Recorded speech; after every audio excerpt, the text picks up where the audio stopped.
swinging from a 7-story window, throwing parties in a 10-by-7 cell.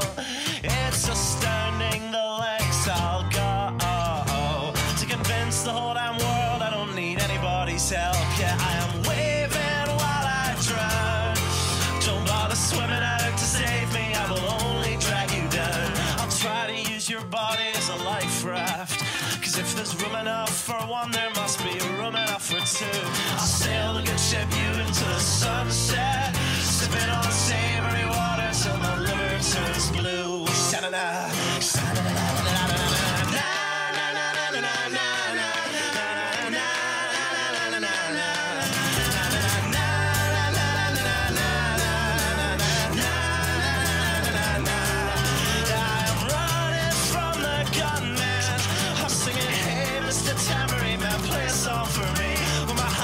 Is broadcast in the evening news. I will be relieved.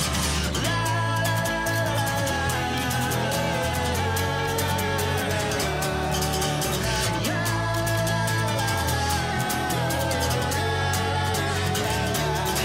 I am waving while I drown. Don't bother swimming out to save me, I will only drag you down. I'm waving while I drown. Don't bother swimming out to save me, I will only drag you down. Singing, hey, hey, alright, yeah, I wrote that one myself. It's astounding the lengths I'll go to convince the whole damn world I don't need anybody's help. Fuck.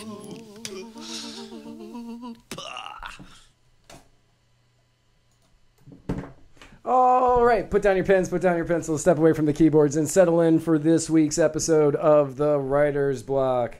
First and foremost, let me thank Low Tide Kava Bar for the kava that I drink on this and pretty much every episode of the Writer's Block. And whilst I drink this kava, allow me to welcome Caleb Franz in studio, one of my very good friends in the Liberty movement, and a true inspiration to liberty-minded people everywhere, in my personal humble opinion. Welcome to Florida, buddy. Yeah, it's good to be here in studio for the first time. Actually, I think this is the first time, other than the 1-year anniversary last year, but that wasn't really in studio. That was in front of a live audience. Yeah, so that was a little bit different. Yeah, that was more. So this kind of setting is pretty new to me. So yeah, it's good to be here. I'm definitely glad that I'm glad you're down, and I'm glad that we had time to be able to do this. Yeah. Well, I can always make time for something like this. Podcasting is kind of my go-to language. Right. So I mean, it is how we met. It is. You're right. You're right. We started listening. We started listening to each other's shows, and it just kind of went from there. Also, first, let me also thank Low Tide. Nope, I already did them. Let me thank Muddied Waters Media for allowing me to do this show, and Don and Sally Wright, thank you for giving birth to me. Caleb definitely appreciates it. All those eons ago. Yeah, all those eons ago. Yeah. Also, I would like all of my listeners to know the person that does the opening music for this is the Narcissist's Cookbook, and today he released a book called Lorelei. It's a ghost story. I don't really know what it's about, but I told him I would mention it on the show because he lets me use his music for free. It's a very short book, and Billy Mack, I think he's a Scottish actor, does the audiobook for it. So you can go and find that at his website, thenarcissistscookbook.com. So definitely go check that out because he's a great guy and I love his music and I like to continue to use it. So we start out every podcast that we're on together pretty much the same way. Yeah, it's not really intentional at first, but it's definitely the way it happens. Right, and it's where politics is more of my.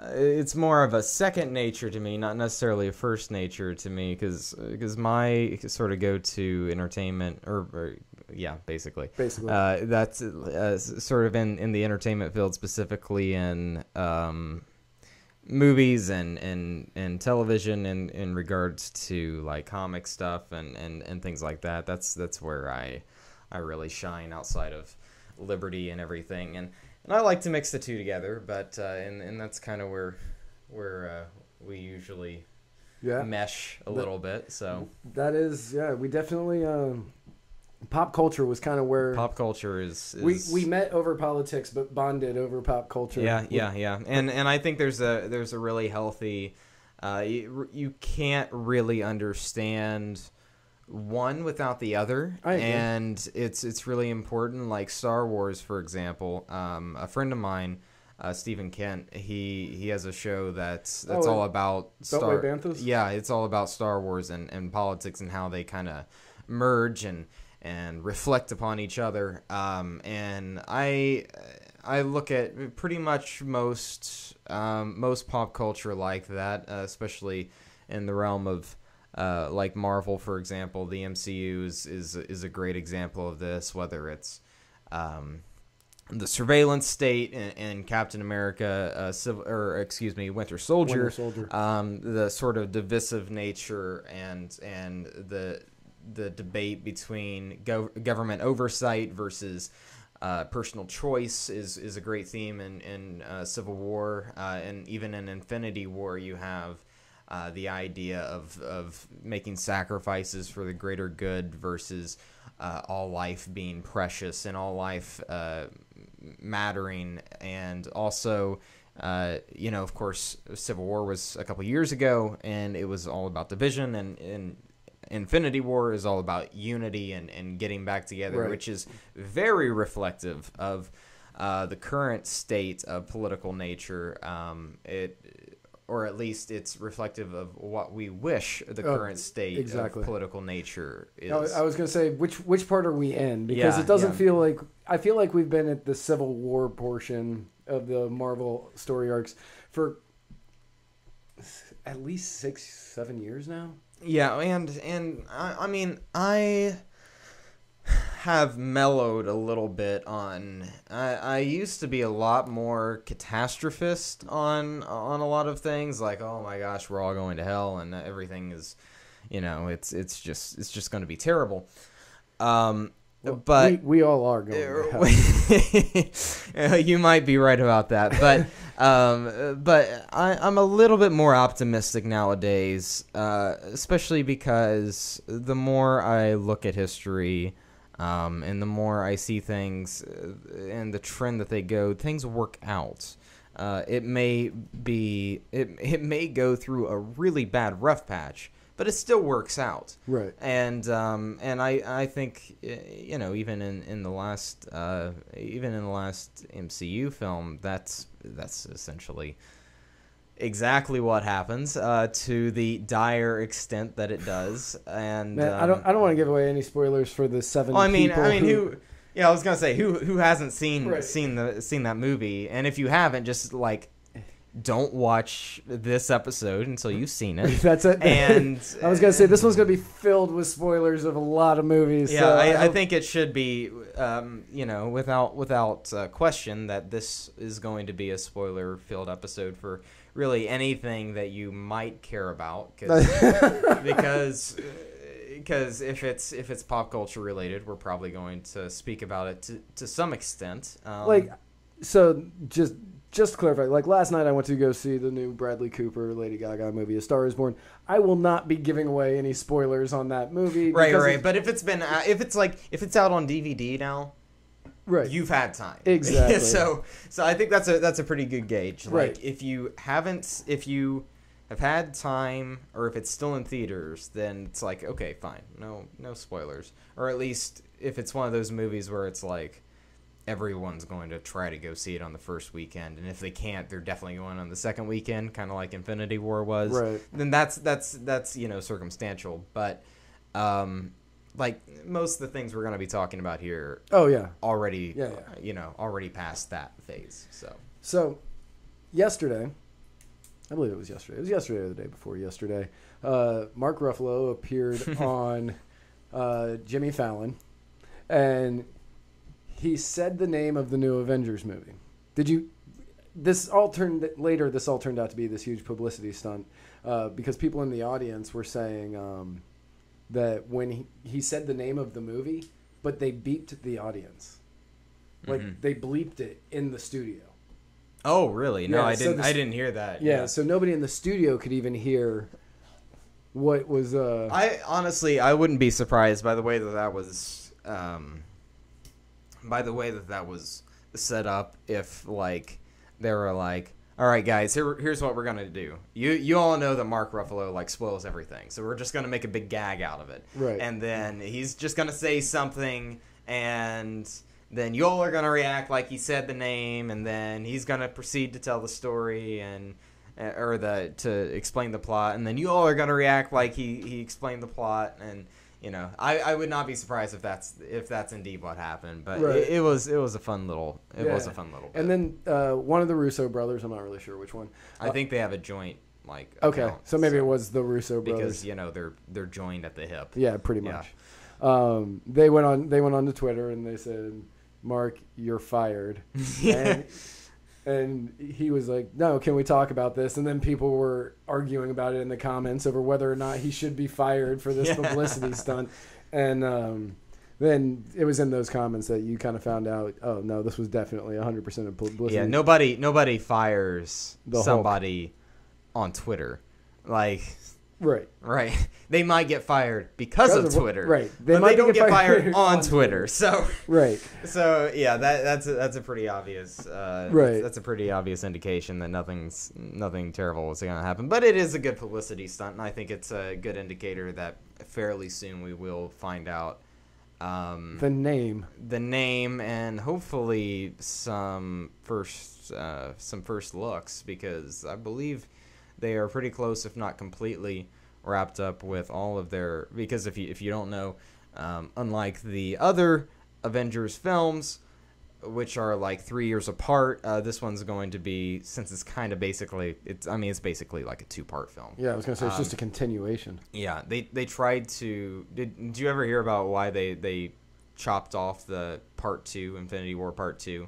No, It's really funny because Kevin Feige, the president of Marvel Studios. Man, is that how you say that name? Feige? Yeah. Yeah. I have been saying that wrong. What are you saying? Like Feige or something? No, I was like Kevin Feige. Oh.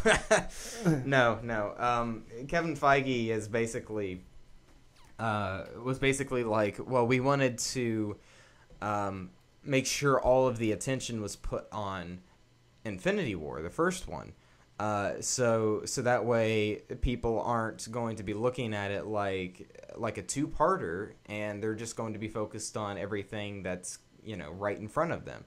Well, that completely backfired, because as soon as they took away the Part 2, everyone started like wondering like, what's Infinity War? What's the Avengers 4 going to be about? Is he even going to have Thanos in it? Is it going to be did they trim the story down of the big like 2-part story arc, or and it completely backfired on him, and he said that's probably like the biggest mistake he's made as executive at Marvel Studios was doing that sort of situation, because the idea was that it would put more focus on Infinity War, but instead it put more focus on Avengers 4, because everyone is in the world of nerddom, everyone starts speculating on things that they don't know, and then they get these wild ideas about a lot of things. So with the DC universe and the shambles that it is. Yes. So like Justice League was supposed to be Justice League 1, Justice League 2. Right. And they ended up cutting it.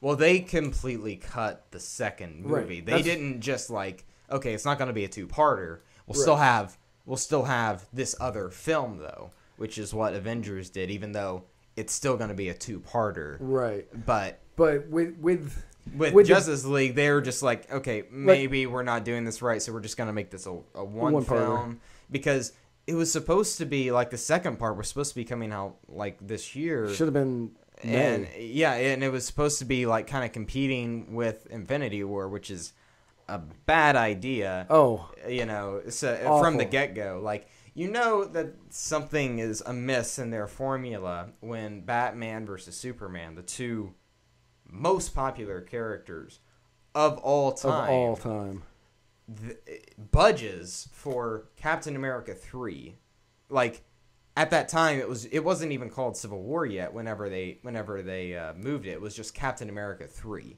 Right. So they had no idea what the story was going to be. They were just like, I don't know if I want to compete with this. Right. Yeah. So. Well, yeah, but I mean, Batman vs Superman was one of the just worst movies I've ever seen in my life. One really good concept, but I actually think that that Justice League was worse than that. Probably. I've only seen Justice League at 2 a.m. when I'm like half tired and it's like I'm not really looking for anything to pay attention to. Yeah. And I've started watching. I've seen it all the way through once, and I've started watching it more. Yeah. Because I want to see if it's as bad as I remember, but I can't get that far through it because it's not. Well, it's very incoherent, and you can like see the tonal like struggles, and there are a few. Like I'm not gonna like pretend like every single Marvel film that comes out is like a godsend. The gold standard. Yeah, which like the MCU as a whole, I believe, is for cinematic universe building. I would classify that as like the gold standard. Yes. However, like there's definitely some like lower points in the decade since Iron Man 1 came out. Iron Man 2 was a bit of a mess. I mean, there wasn't a bad film necessarily in any of it. I didn't like Iron Man 2 so much. I never saw Iron Man 3. Really? And I hear Iron Man 3 is fantastic. Really? The second comment actually, it's controversial. Probably the most controversial. That's coming from somebody who really likes Shane Black, though. Yeah. Well, it's like, yeah, there's definitely like a lot that is controversial about it, but like Iron Man 3, I think is one of the weaker. It's definitely one of the weaker films in the MCU. You know, some of the Thor flicks are not as... The first two Thor movies great. weren't that great. Ragnarok was fantastic. See, like, I'm one of the few people that didn't, like, fall in love with Ragnarok from the get-go just because I thought the comedy was a little bit too heavy-handed in that film. And, like, especially when it's called Ragnarok, which means the end of days. Right. Then I'm expecting something a little bit more somber and a little bit more... you know, which like it wasn't completely just the Ragnarok storyline. There was basically 3 storylines in the Ragnarok movie that they took from the comics to make into one movie. So I'm fine with it, and I'm also fine with like using some of the cues from Guardians of the Galaxy. There was definitely those tones there. Oh yeah. They definitely did that. But it's just like it's like the comedy itself wasn't like my issue. It was like comedy whenever it's meant to be a serious moment. That was kind of my issue because that happened on more than one occasion in Ragnarok. With that being said, I still really liked the movie. I enjoyed the and it was one of the biggest spectacles that I have ever seen in the MCU, and one of the most colorful MCU films that I have ever seen, which is that was what it had a very 80s feel to it too. Yeah, I loved that. Anything that's like got an 80s vibe to it, I am automatically, and plus, you know, you can't go wrong with Led Zeppelin, especially the song that was written like more or less for Thor. Right. like I don't know why it waited until Thor 3 for them to use Immigrant Song. Because for Led Thor. Zeppelin rarely ever allows people to use their music. You have to jump through a bunch of hoops, Yeah. which I don't like. I'm not saying Marvel hadn't tried that before, Yeah. but they may have been like. I know that they were in Almost Famous, but they had met the writer and director of Almost Famous when he was the age of the kid that movie is based, like the main character of that movie. Because it's kind of based loosely on his life. And I know they were in that, and they were in School of Rock, and Jack Black sent them a video message begging them to let them use the song in School of Rock. Yeah. Like, and then he was like, we know that you don't allow people to use your wonderful, great music. That movie is so funny. That movie is so good. It's so funny. But we know you don't let people use your music in their movies very often, but you are the gods of rock, and we need to have it in the school of rock, and all Jack Blackian. So it probably just took them a little while to go, well, we know this is a mainly mainstream, big budget thing, but...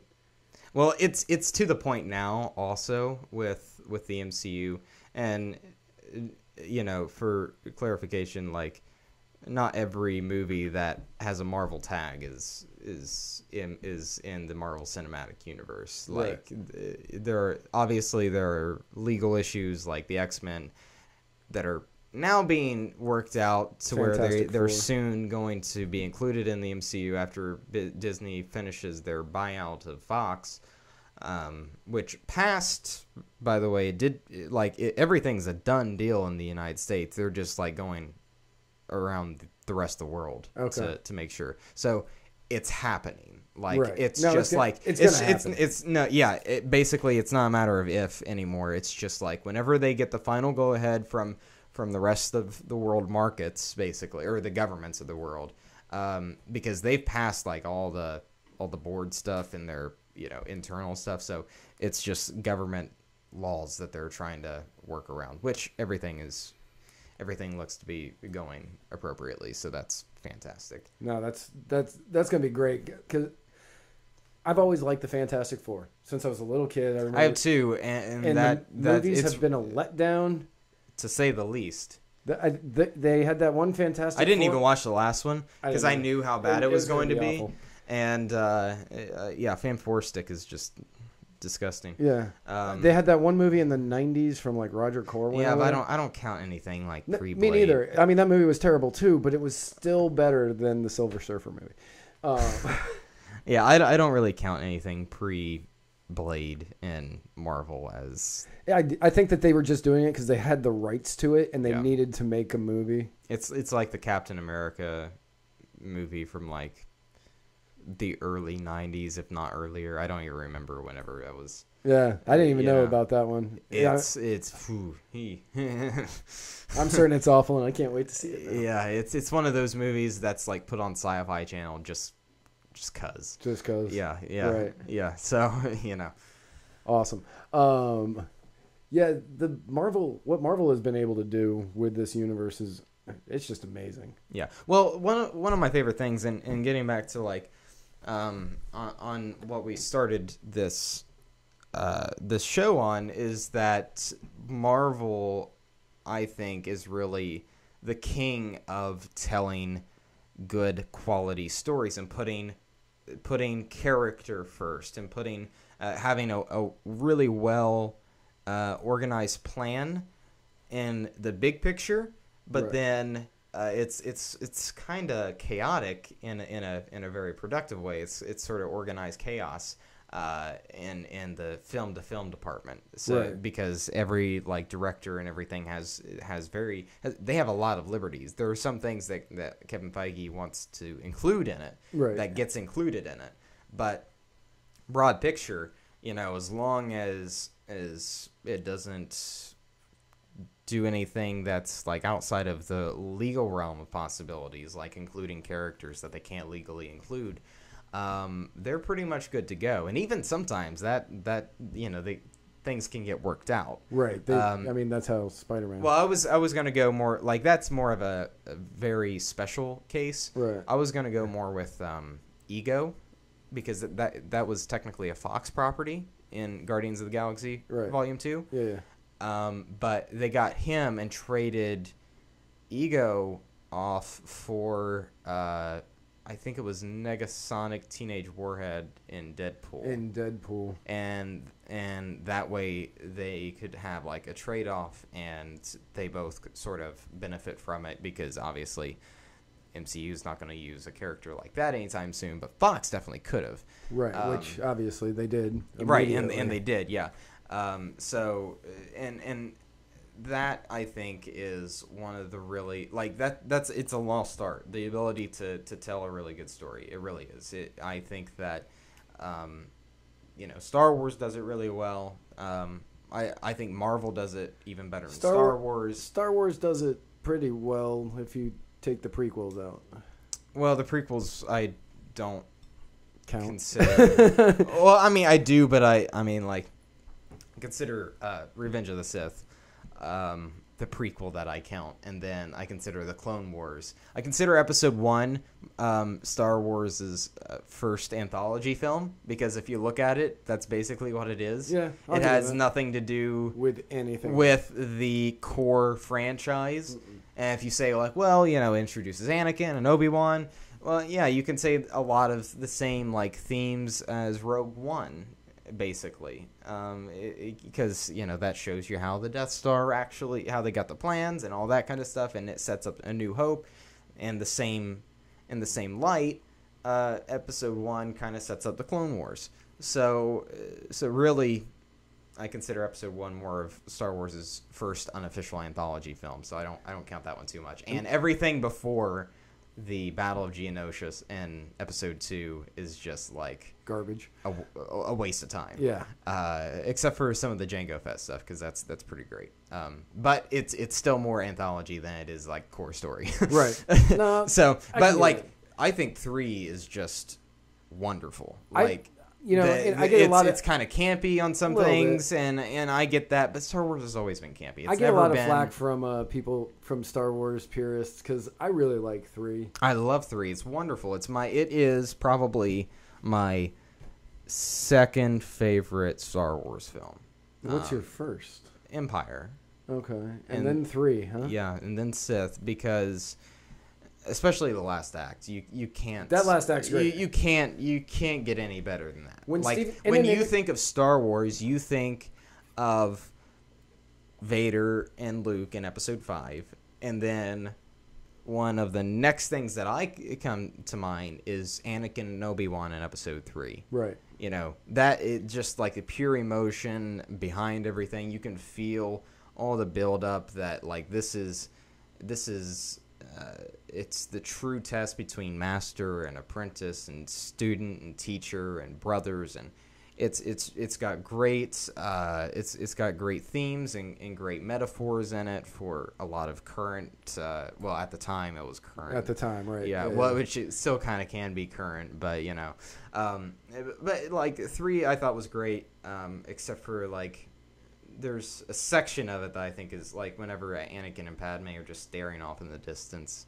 I thought that was probably one of the weirdest things I've ever seen. And Obi-Wan would be very grumpy if he knew. Yeah. I hate sand. It's coarse and well, that's in 2, so I don't. Yeah, right. Again, oh, like, that is. Yeah, both of those are in 2. Yeah, that's. But man, those were awful lines. God. Yeah, the dialogue in 2 was atrocious, and really everything in 2 was pretty atrocious. Yes. But I think generally Star Wars has a really good storytelling. Yeah. I am a little bit. I like The Last Jedi a little bit better than most people, or at least some people. I loved The Last Jedi. I definitely loved it a lot more when I first saw it, which I think I've only seen it once. So. But the more I pondered on it and the more I thought about it, the more I accepted the flaws that it had. And it made me appreciate the actual quality portions of it a lot more, too. Because I was like, everything with Finn and Rose, I thought was, especially the more I thought about it, especially at the end. Like, when she, like, kamikazed him. That was so stupid. And they just, like, crashed there, and the First Order does like nothing. Like, you could step on them. Like, you could literally step on them right now. Yeah. They couldn't do anything about it. That part. I thought that was really, and it took away a really powerful moment for Finn's arc, because he has kind of been, his arc has been kind of setting up to this whole moment. With that being said, though, I mean, that was one example of one of the many flaws. It had two. The battle between it had three story arcs essentially. It did. 2 of them were terrible. One was more terrible than the other, and one of them was, I thought, fantastic. And the one with Luke and Rey and Kylo, that one was great. That was great. Kylo Ren was phenomenal in The Last Jedi. Like, that was his movie, honestly. Shirtless Kylo Ren. Yeah. But like even the most controversial scene in that movie, the death scene with Snoke, I thought was a really good scene, because that if you take your mindset and put it into where it should be focused on Kylo Ren at that moment, and showing how powerful he actually is to completely clout his vision. Yeah. To be able to stop Snoke from seeing anything, seeing what he wanted to see, and he not only clouded it, but he made him think he was seeing something else, right? Which is insanely powerful.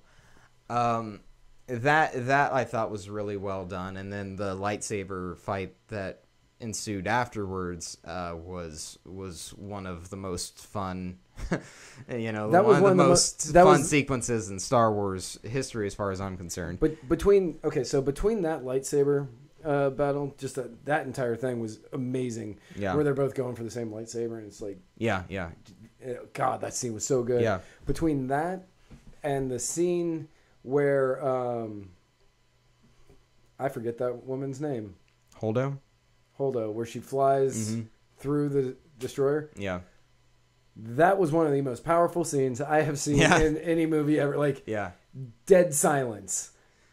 Nobody made a noise in that movie theater, and I completely understood why, and I was completely okay. Like, it was just such a powerful moment. Yeah, it was stunning. I have seen, I am aware of like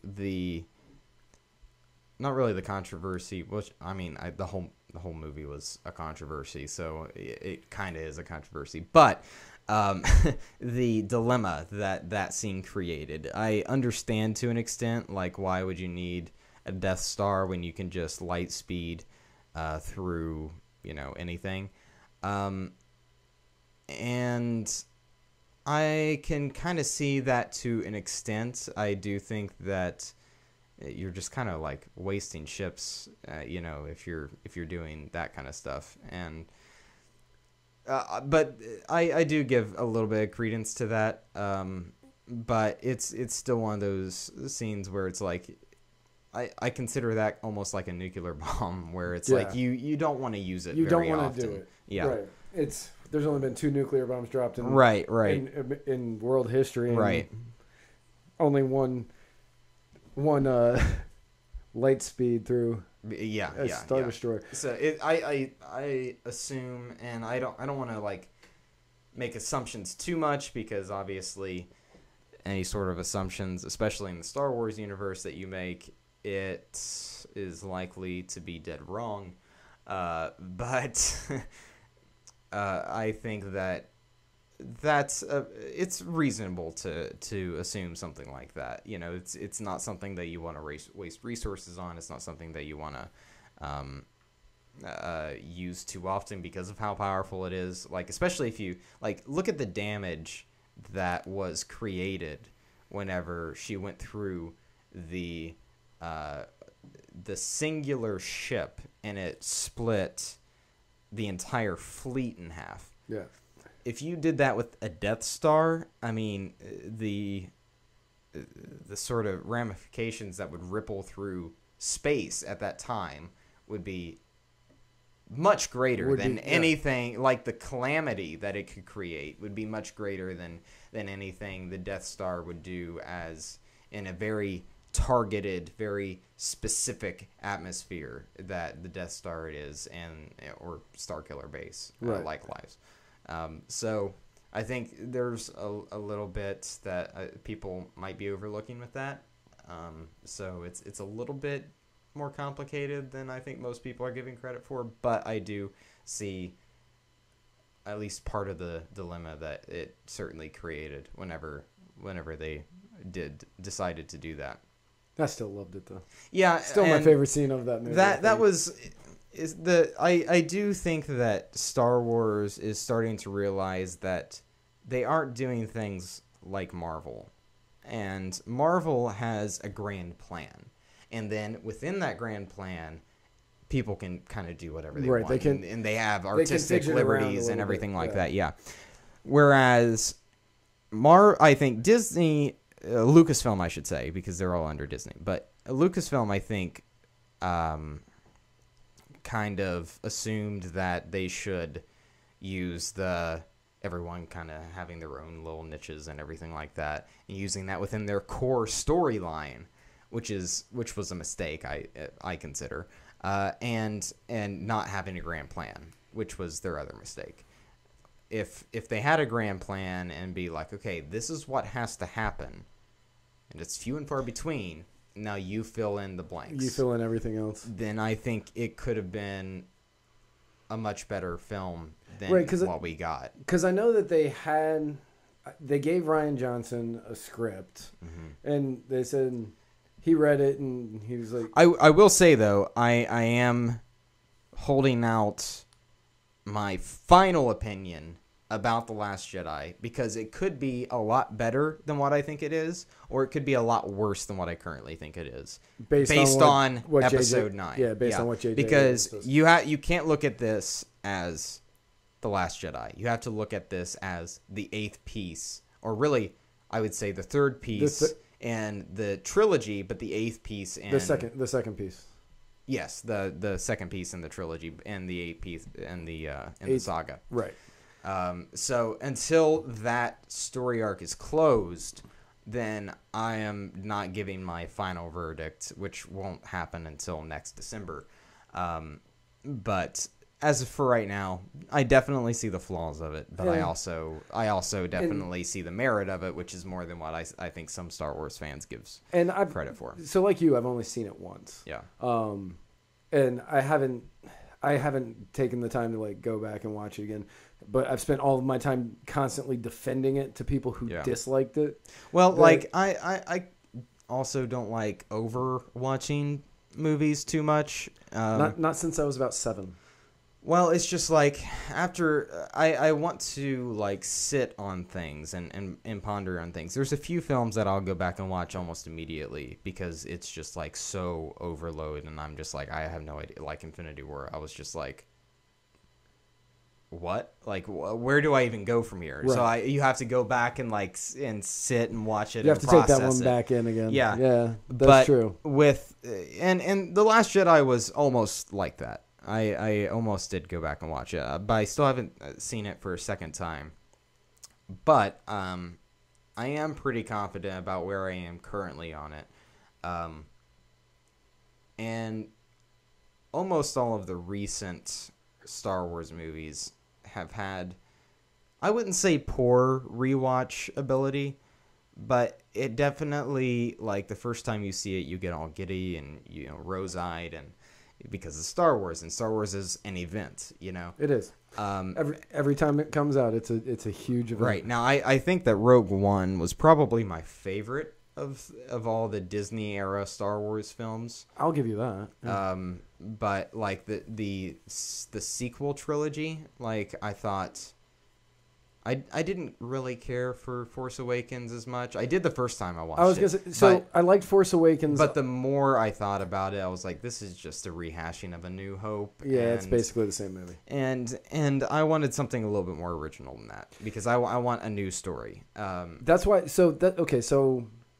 Which is why I liked The Last Jedi. Yeah, which that's what they did. They were like, you thought this one was too much like A New Hope, which, granted, we can see that. So here's this movie. It's completely different. We're going to rewrite everything about Star Wars, which they do from the very first moment where Rey hands Luke the lightsaber, and he takes it and he tosses it over the shoulder and just throws it off the cliff. And it's just like, no, this is not the Star Wars you thought you were going to see. This is going to be something completely different.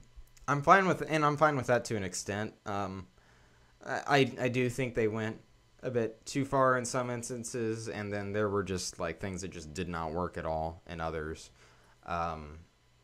But overall, I'm much happier with an original story than I am with rehashing the same story that I've already seen in A New Hope. Right. Like what I did not want, what definitely would have made me be like, this is terrible, is if Last Jedi was essentially a rehashing of Empire Strikes Back, which it was not. It was not. So I was very happy about that, and that was kind of my guiding light as to whether or not I was going to hate the movie or like it or love it.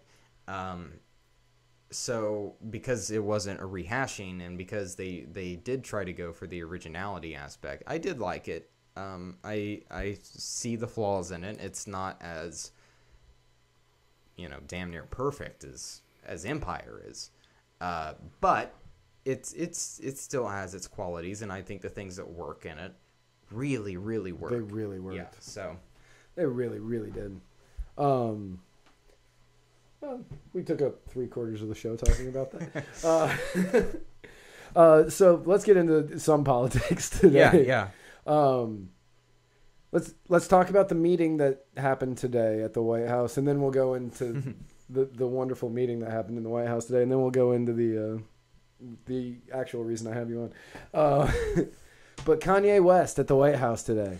Yeah, that was one of the strangest. So I only saw it because obviously I was traveling today. Right. So I saw some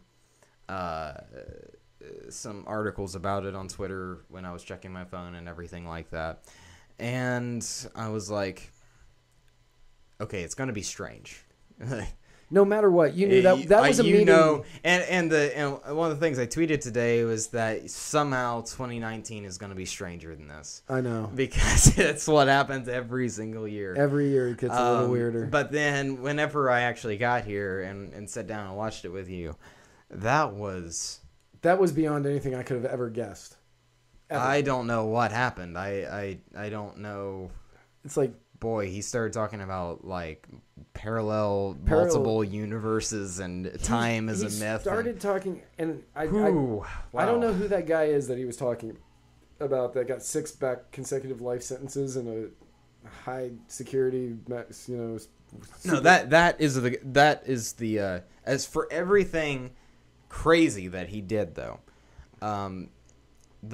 the good quality thing that I think anyone who's a libertarian, and I am in no way pro Kanye or pro Trump per se or pro any of it. I think they all are more or less big government. Right. But a positive aspect that everyone should be very happy about walking out of that is that Kanye was sitting down with Trump, and take away all the crazy stuff that he said. He was talking, and it looked like he was convincing him of some really great criminal justice stuff. Yeah. From prison reform to even things like stop and frisk.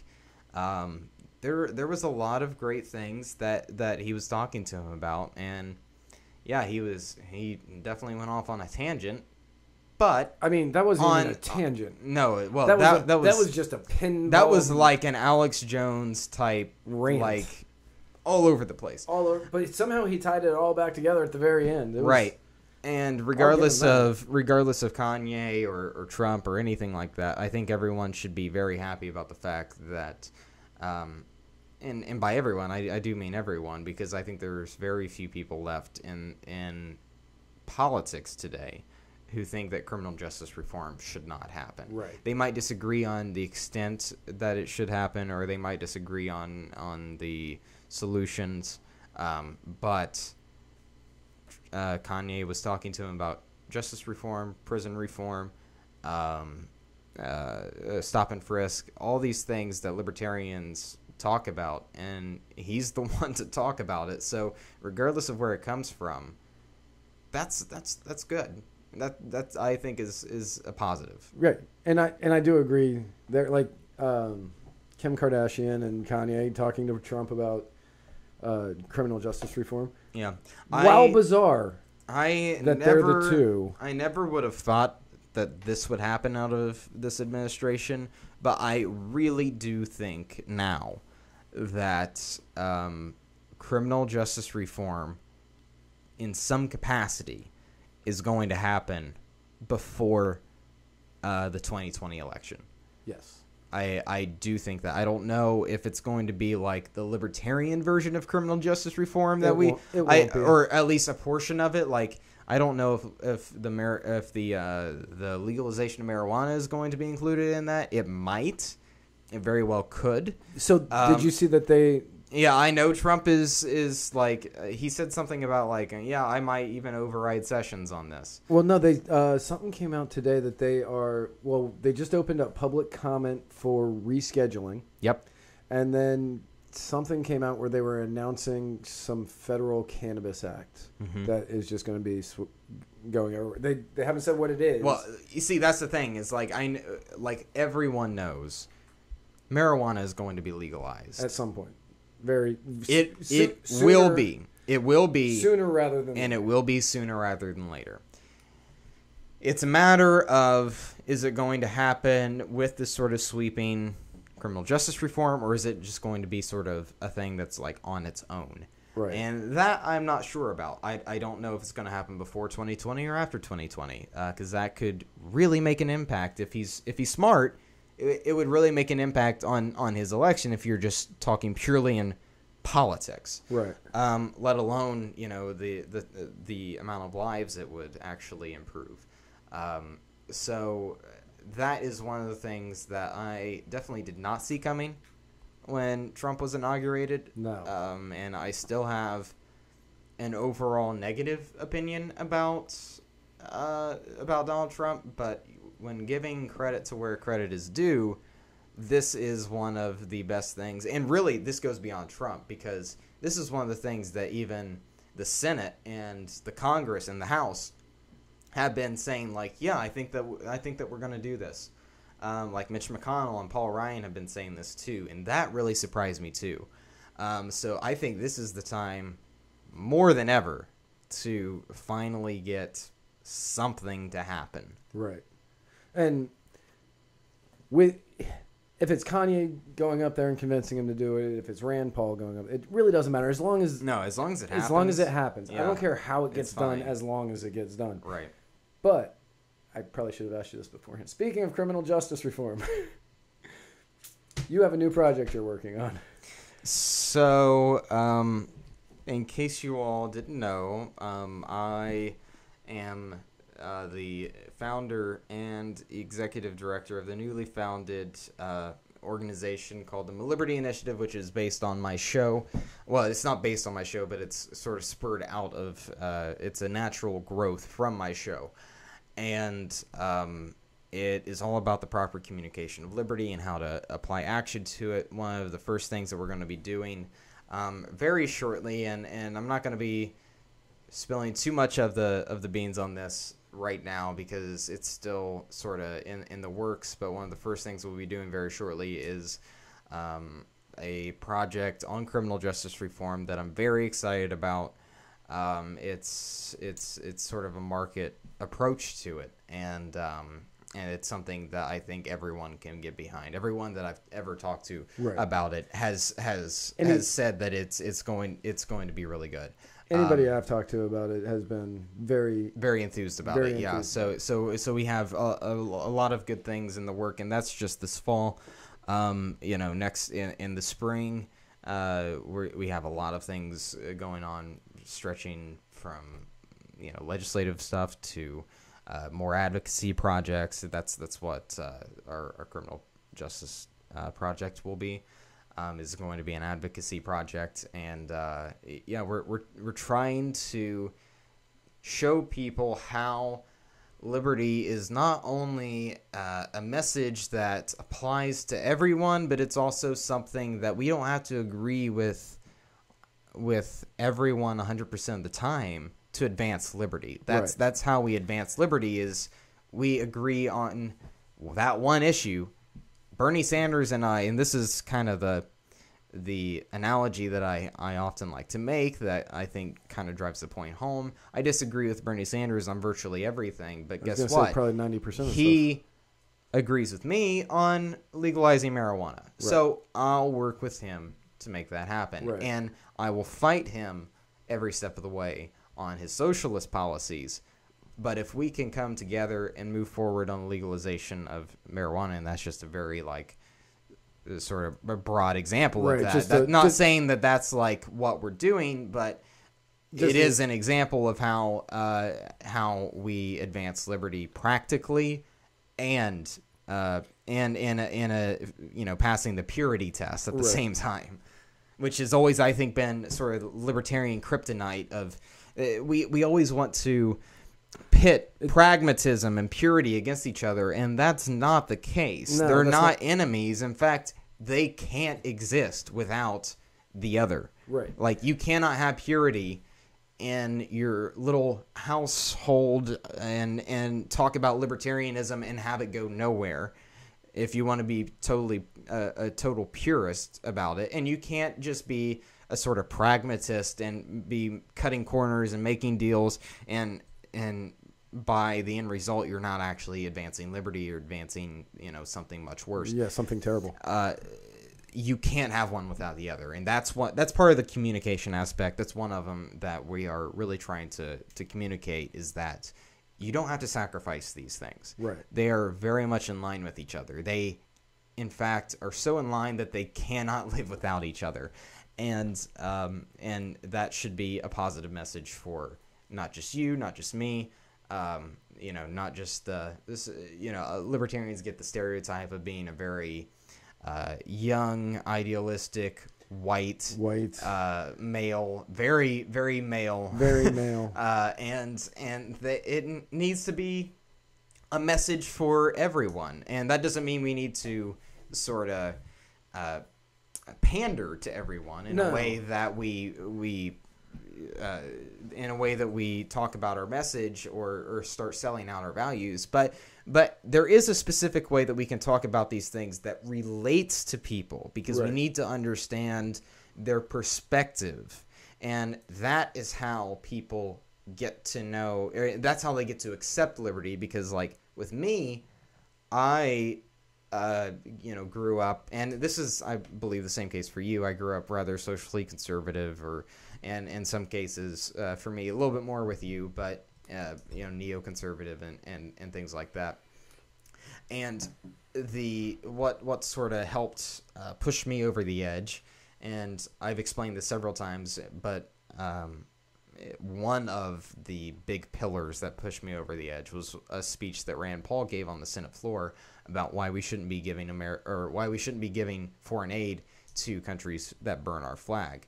And that spoke to my neoconservative side, because I was very flag-waving and very patriotic and everything like that. But it also spoke to an inherent truth in me that, maybe some things can still be patriotic and pro-American while not being interventionist. And that was one way that Rand did it for me, and that was the only case that brought me fully to libertarianism. But that was a really good case I like to point to. But it also explains very well of how we need to talk to people from where they are and not from where we want them to be.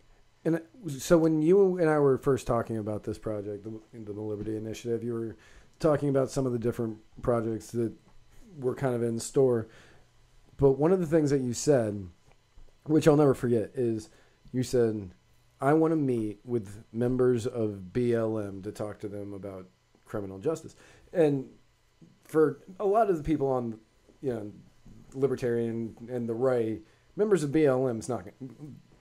That's not a group. I have no idea if they're even going to. Right. And that's the thing. But what the way that I saw that was, well, you're willing to go out there and talk to people who may disagree with you on 99% of issues. I don't care about those issues, and exactly. That's the thing. What you were trying to do is get this one issue fixed, and right. Yes, I want to work with you on this issue. You may disagree with everything else that we do here, right? But you agree on this one, and this is what we want you to have. Yeah, I don't care what we disagree about. I care what we do agree about, and what we do agree about is an advancement on liberty in a very particular setting. With Black Lives Matter, it's centered around criminal justice. Right. With some more right-leaning organizations, it might be centered around cutting regulation. And then we have vehement disagreements on, say, the wall. I don't care about talking to you. Right. If I wanted to talk about immigration or something like that, I would talk to somebody who I would agree with more. and then try to advance that. Or you can copy and paste anything, just fill in the blank about whatever issue it is, and then fill in the blank about whatever organization it is. But that's the way that we need to be approaching these, because libertarians, as we all know, have a very bad reputation of ostracizing the people that we disagree with a lot. Wait, libertarians? Yeah, I know, it's weird. crazy. So yeah, weird. I know. But that is one of our kryptonites, and it's one of the things that we need to fix. I like how many things you say are kryptonites. Like, there's Yeah, only well, one kryptonite. There's one kryptonite in the fictional world, but we have libertarians seem to have a lot more than just one. Yeah. You use that so often. It's like, oh, that's the libertarian kryptonite. Like, man, there's a lot of kryptonite out there. Yeah. There's a lot of weaknesses.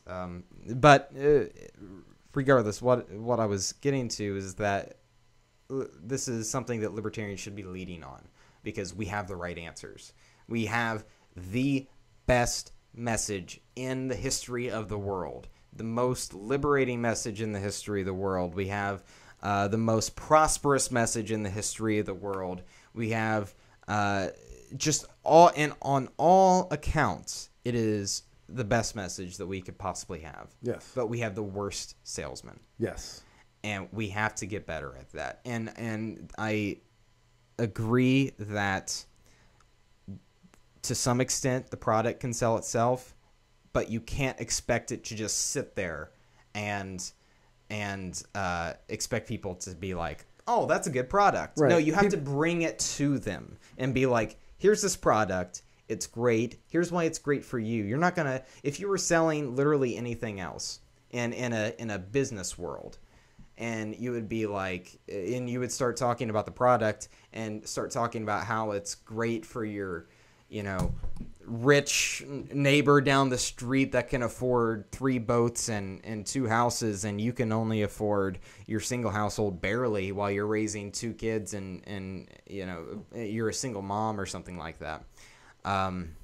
It's incredibly specific, but I was going to say that was, I mean, but the rich neighbor. You don't care. That's the point, is you don't care about why it's good for them. Right. You want to know about why it's good for you.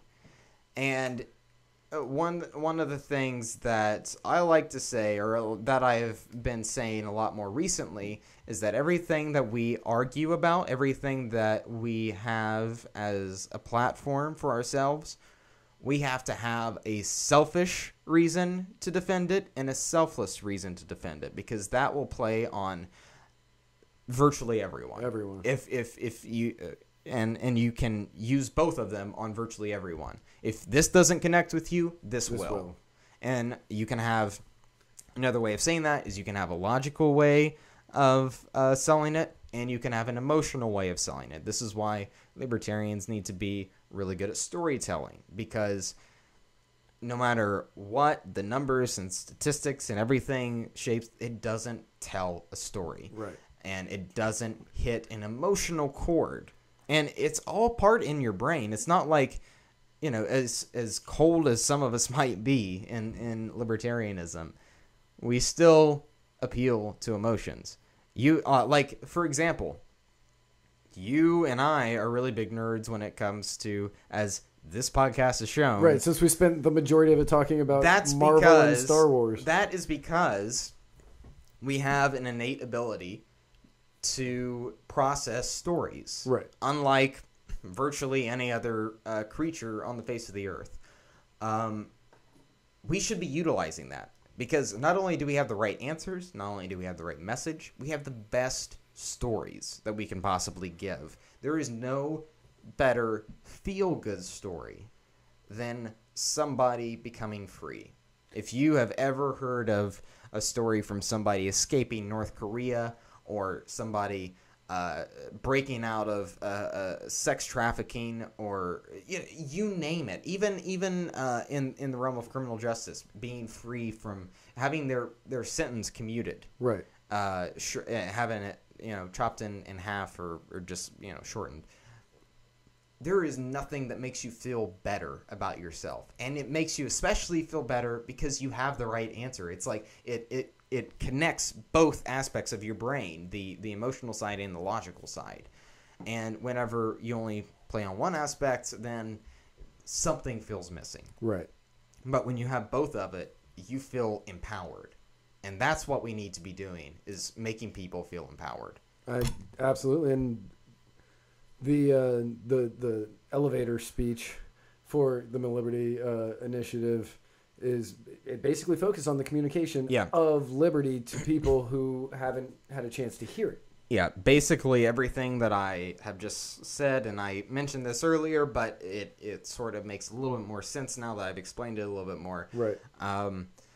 Is that the elevator pitch is that we are an organization devoted to the proper communication of liberty and how to apply action to it. And that encompasses everything that I just explained with you. It's about communication and about action. It's about purity and pragmatism. Right. Those are the two things. Communication is, if you will, the purity side of things, and then the action is the pragmatism side of things. And you can't have one without the other. You can't have the action without the communication. You can't have, and vice versa. You can't have the purity without the pragmatism, and vice versa. It all has to work together if we're going to advance the message. Absolutely. Yeah, I'm excited to see what comes of it next. I'm definitely excited to see what comes of it next. For anybody who doesn't know, I'm working with this is my employee. Right. I'm working with this organization. Yeah. So obviously I'm very excited to see what happens with it. I'm sure you are. I am too. Yeah. But even if I wasn't one of the people working with the MilLiberty Initiative, I would still be excited to see what is going to come of it, because I know the people who, well, you're the one that's behind it. You are the person who came up with it. But the team that you've put together, myself included in this, but I'm not even including myself in my own vision of it. Like, if I wasn't involved and I saw the team that you put together to work on this and the people that you have backing this already, I would be really excited to see what was going to happen. And I would... It's an organization that I believe in and I know is going to be able to go really far. Yeah, it's I've really been blessed to be able to have some really phenomenal and really talented individuals, both on our staff as well as our board of directors, as well as the people on our advisory council. We have a lot of people that, your audience has probably heard of quite a bit in the liberty movement, who is on our advisory council or who is working with us in some capacity moving forward. And everyone that I've well, I can't really say, like, I won't say any names or anything, but there you can say some names. I mean, it's not really secret, Yeah, that's fair. But I mean, there are members of the advisory council. There are members of the staff. There are members of just people who are backing it that have been on this show, that have been on your show. Like some of them are like Kevin Klein was on this show I think a month ago, and he is he's our managing director. He's the right-hand man to myself, and a really, really great one so far. So. And Kevin's awesome. Like, I've known him for a few months. Like, I've known him on Facebook for a lot longer, because that's what libertarians do. Exactly. Right. We're all Facebook friends. We're all Facebook friends. Libertarians. Right. But yeah, so, like, I've known him in person for a couple of months now, and, I saw him on Facebook. He was a great guy then. Even better, like, he gets better now that I know him and I can actually hear him saying the stuff that he's saying on Facebook. And that's how it kind of was. With you, it was a little different because we became friends. Yeah. Then I heard your podcast. Then we, guested on each other's podcasts. Yeah. And then I met you in person. So there was a little bit more steps, a few more steps. Right. But yeah, everyone that we have involved so far is more or less in agreement and shares my passion and shares the enthusiasm for the message that is we have to be better communicators, and we have to be able to sell the product of liberty, and because it's right, and we have to be able to apply it correctly. And I'm really tired of seeing libertarians, fight and feckle over really minuscule things in the grand scheme of things. And it's really sad because it holds back our movement. It makes people think that we're some sort of joke when we aren't. But some of the people who, put those superficial fights together might be, but us as a movement, right?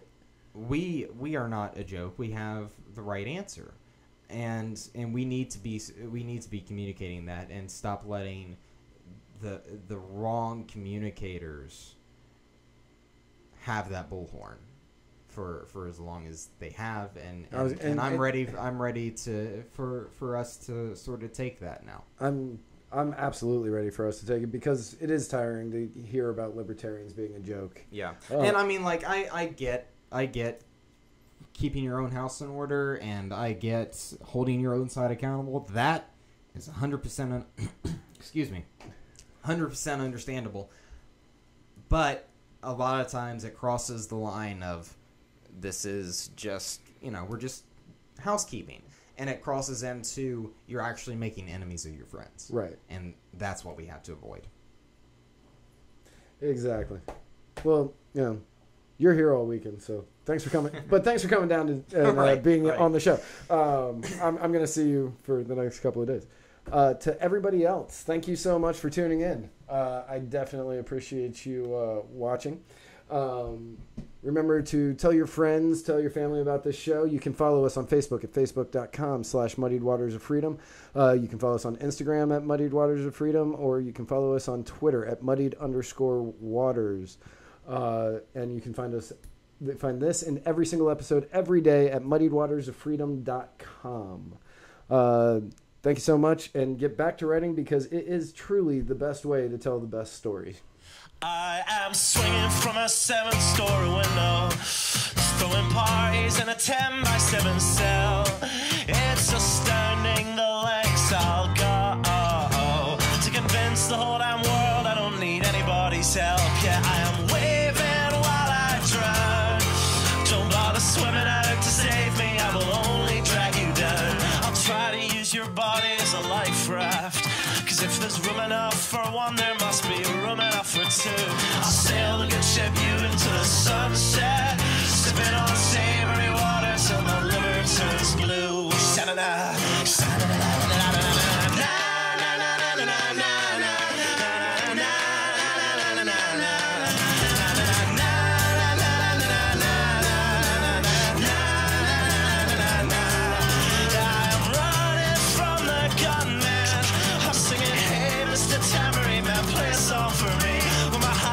Is broadcast in the evening news. I will be relieved.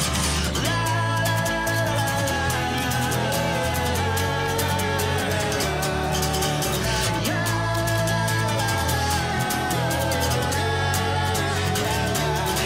I am waving while I drown. Don't bother swimming out to save me, I will only drag you down. I'm waving while I drown. Don't bother swimming out to save me, I will only drag you down. La, la, la, la, la, la, singing, hey, hey, alright, yeah, I wrote that one myself. It's astounding the lengths I'll go to convince the whole damn world I don't need anybody's help.